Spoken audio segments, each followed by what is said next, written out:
Just as with queries, you may find there are things you'd like to change. You can do that very easily by choosing the design view. That's up here on the toolbar. Click that, and here's what the back end of that report looks like. And you can move data around, expand fields, just as you would with any other on-screen object. I can make that field larger, for example. I can move it over. I can decide to change the name of the report by clicking here. You have a lot of flexibility in how you move this information to make it appear on the screen. The basic data will stay the same, but you might want to rearrange the order of the fields. Notice two things here. At the top are the field labels, and here is the field data. The labels appear in what's called the city header. That means these labels appear at every city break. Every time there's a new city, we get the labels, and then we get a list of companies. So if you change this information, if I move company ID to this location, for example, I'll need to move this company ID to this location as well.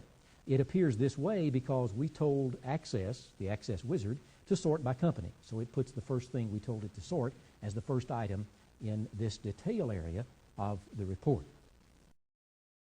Once you've made the design changes you want and have the report looking the way you'd like it to look, the next logical step, for me anyway, is to send it to the printer. And that's a real simple process in Access. Let's look at that. I'm going to assume that the report as the wizard designed it is correct, so we'll close that with this button here. And that brings us back to the database window with the Reports tab, Current. Now we want to send this report to the printer. I like to use Print Preview first. That gives you a better idea of what this report's going to look like. If you go to the toolbar, there's a little icon that says Print Preview. After you've selected the report you want to preview, click that, and you get a look at how this is going to look when it goes to the printer. Obviously, we're using some color here. If your printer is not a color printer, you'll see only black and white output, but this gives you an idea of what the pages will look like, what the page breaks will look like. And by the way, if you're tired of scrolling back and forth, use the zoom control. Use View and Zoom, and let's go down to about 50%.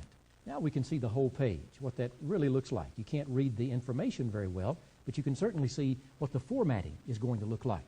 And now, assuming that your Windows program is set up with a printer, all you need to do when you are sure that you're ready to print is click the printer icon, and it says now printing, and the print job is done.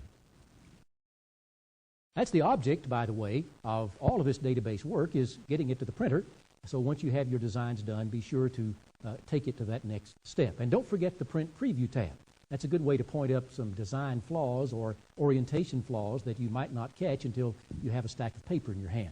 Not important with one or two sheets, but some of the reports I generate are 500, 600 sheets. And believe me, I have sent 500 or 600 sheets to the printer and realized only then that the design was wrong. Use that Print Preview section. Have you noticed what's happening?